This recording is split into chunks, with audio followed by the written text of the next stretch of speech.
सारे देव सत्ता उस दैवी व्यक्तित्व के साथ आ जाते हैं। ऐसे ही हमारे श्याम जी अग्रवाल, उनके साथ में देवकी नंदन जिंदल, उनका इतना बड़ा विराट व्यक्तित्व है।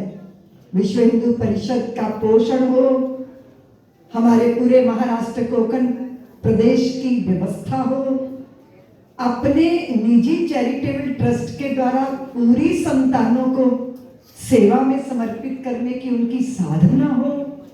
जीवन के इस मोड़ पर आयु 83 वर्ष की होने जा रही है, लेकिन आप देखो उनका मेरुदंड क्यों सीधा है, क्योंकि वो भारत माँ के वो पुत्र हैं जो दंडवत माँ भारती के चरणों में प्रणत प्रणाम करते हैं। अब इस मंच पर आदरणीय जय भैया बैठे हैं। जैसे डॉक्टर साहब ने कहा ना कि जय जहां खड़े हो जाते हैं वहां विजय हो जाती है, वहां जय जयकार हो जाती है। मैंने बहुत सारे उनके सेवा कार्य देखे।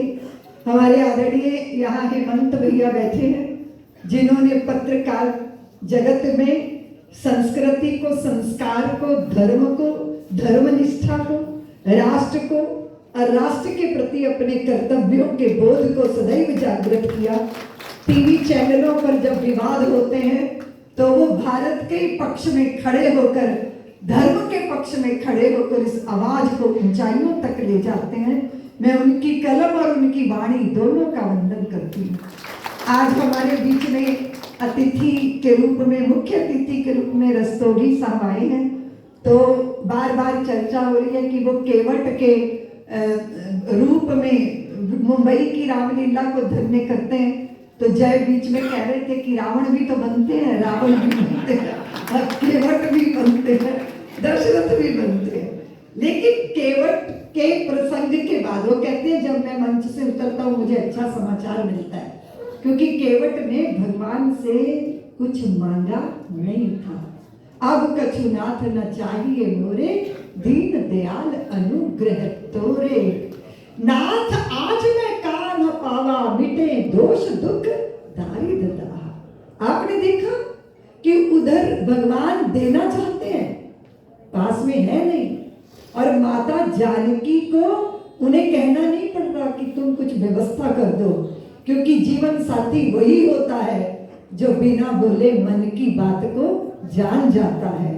जानकी जी ने मुद्री उतारी, भगवान को दे दी, और भगवान ने केवट को पकड़ाई। कबरे केवट कहते प्रभु ये क्या कर रहे हो, धोबी से धोबी नहीं लेता, नाई से नाई नहीं लेता, आप और मेरी जात एक है, मैं आपसे कैसे ले लूं। तो लक्ष्मण कहते देखो भैया ये आपको अपनी जात का बता रहा है। तो केवट ने कहा हाँ लक्ष्मण भैया तुम जानते नहीं हो, मेरी और भगवान की एक ही जात है। मैं थोड़ा रिटेल का व्यापारी हूँ, ये थोक के व्यापारी हैं। मैं गंगा पार ले जाता हूँ, ये भवसागर पार करा देते हैं। मेरी और भगवान की एक ही जात। अब हुआ ये कि केवट ने कहा प्रभु आज तो मुझे बहुत मिल गया, मेरी पात्रता भी नहीं, मुझे इतना मिल गया। भगवान के मन में संकोच है कि इसे कुछ और दे देते, पर केवट के मन में संतोष है कि मुझे तो आज वो मिला है जिसको वाणी से व्यक्त किया नहीं जा सकता। उस केवट प्रसंग का क्या सार हमें मिलता है कि जब देने चलो तो संकोच होना चाहिए कि अरे और होता वो भी देते, और होता वो भी देते, और होता वो भी देते। लेकिन जब लेने चलो तो मन में संतोष होना चाहिए कि इतनी तो हमारी पात्रता ही नहीं है जितना हमें प्राप्त हो गया। तो आपने कहा कि मंच से उतरते ही मुझे शुभ समाचार मिलते हैं, क्योंकि केवट की भूमिका में आप भगवान से कह देते हो प्रभु आज जो मिला है उससे मैं धन्य हो गया। तो जब भगवान से कोई, अब आप किसी से बार बार मांगते रहो मांगते रहो मांगते रहो तो इरिटेशन हो जाएगी ना, मांगने वाले को देख के मुंह इधर मोड़ लोगे। लेकिन जो नहीं मांगता ना उसको 1000 गुना दे देने का।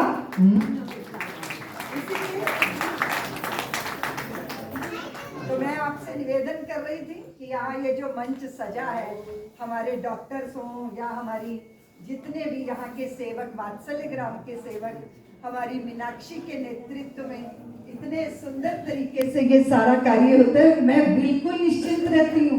मैं वात्सल्य ग्राम में अतिथि की तरह आती हूँ और 1-2 दिन रह के चली जाती हूँ।